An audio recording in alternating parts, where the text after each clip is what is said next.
Hello, hello. Happy Monday. This is Anggie Watkins, your Extreme Encourager, coming to you live on the last Monday of January. So, my title is, Are You a Solo Solver? And if you are, I want to talk to you how you can be a sharer of solutions. So, I have two aspects of this whole solo solver thing. So, hello.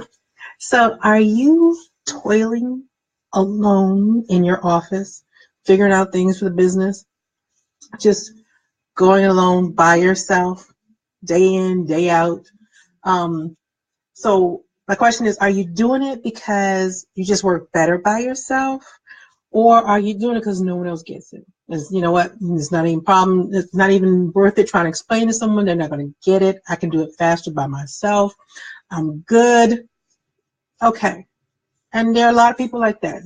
Maybe you're introverted and you want to, think about a problem by yourself for a little bit. No harm, no foul. However, sometimes when you come after you finish thinking about everything, you come out of your cave of solitude, people have gone on to other topics. So when you're ready to actually now put some input into something, they've moved on. Train is passed. You're still at the bus stop. The train stop, right? So they've already gone on, moved on, figured out a problem, solution, or whatever. And even though your input would have been brilliant, it came too late. So that's one aspect of being a solo solver. The other one is that you are the only one who can do something. You're the one who knows. So you could be considered the Lone Ranger, or like I'm going to call it, like the hoarder of how to do it. The how to do it hoarder. I know how to do it. No one else will do it. I'm the only one. I'm not going to show you. I'll do it for you. Just tell me when you need it. I'll get it done. I'll get it to you. So either way, you're still the solo solver, and no one else knows what you do. And that could be a detriment in and of itself, because if you get hit by a bus, everybody else is vulnerable. No one else knows anything because you hoarded everything, because you're the solo solver. Everything ends and begins with me. I control everything. That's not always the best thing for a company when they need people to share solutions. So when it comes to collaborating, being a solo solver can work against you, because you're going to be seen as someone who's not a team player, who doesn't want to share ideas, who doesn't want to engage with the team. You just get a reputation of like, they're going to do it on their own, so don't even worry about including them. And that's really not your intent. You just actually need to, marinate on some things sometimes. However, you may want to try to reach out, even if it's just one person. So if I'm speaking to some people who are introverted, even if it's just one person on the team that you say, hey, I got some ideas I want to share, but I'm not ready yet, but here's what I'm thinking. So you at least give them an idea that you're engaged, that you care, that you've thought about what it is that needs to be done, and that you're going to get back to them, hopefully also in a timely fashion, so that you're not seen as the Lone Ranger, or just the solo one who doesn't care about people, or the one who's like, I don't need to engage, I will bring the solution to you and it will be fabulous and I don't need anybody else's input. Because that's a bit of an arrogant type of attitude to have. And people are going to get tired of that real quick. And they'll get tired of you real quick too. So that's one aspect that you don't want to actually keep getting a reputation for. You want to actually engage someone. You want to share and let them know that you are actually thinking about something and that you want to do something with them. Because again, you being numero uno may turn into being, incognito. They don't see you. They don't care to see you because you're not really being part of what the solution calls for. Now, when it comes to a person, solo solver, where you are the end all be all, the kumbaya and everything else of getting the solution done, and no one else knows what you do, you become a stopgap for a culture. Sometimes you may have like, well, if I'm the only one who knows, I'm essential. And the flip side is, if you're the only one who knows, you're a single point of failure because no one else can pick up what you're doing, solo solver.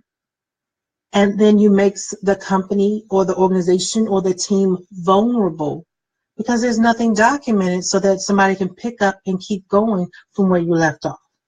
So one of the things you want to make sure you do so far as that is understand, or at least think about it. Even when you document everything that you do or share it with someone and show someone so they have a backup, no one will ever do it exactly the way you do. You're going to have a sense of flair that is unique to you. You're going to have relationships that are unique to you. You're going to have ways of working in an application or the way you do things or type a word or whatever, how you communicate to someone, unique to you. So no one will ever do something exactly the way you do it, but someone will need to function and be able to carry on to complete an activity similar to what you do.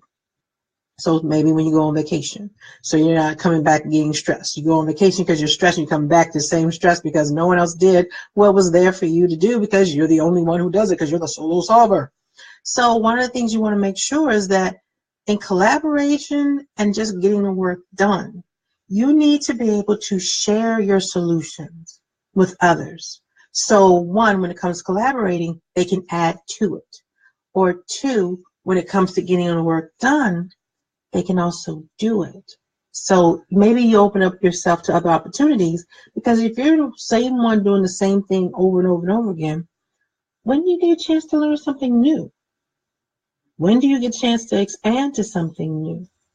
Now, I understand, this is mine, this is mine, this is mine, I do it well. Yeah, but who's to say you can't do something else just as well? Or with someone else? Or someone can actually learn and share and maybe do it or enhance what you do. I didn't say do it better, but enhance what you do. You'll never know if you never share. And if you never share, you'll never grow. So, this is Anggie Watkins, your extreme encourager. Also, just talking about your resume revenue expert. When you think about how you do what you do and wanting to showcase your brilliance, connect with me. I have a link in the post. Connect with me for an application. Let's talk about, even if you are solo solver, how you can showcase what you do in your resume and get paid for what you bring to the table, as well as you learn to expand and share what you know. You can get compensated for what you do. So I look forward to talking with you. And there's a link to connect, fill out the application so we can set up a strategy session. Because whether you're a solo solver or already a sharer of solutions, we can talk about how making sure that you can know other people can see your brilliance in writing so you can get compensated for what you do. So until next time, I'll talk to you later. Bye-bye.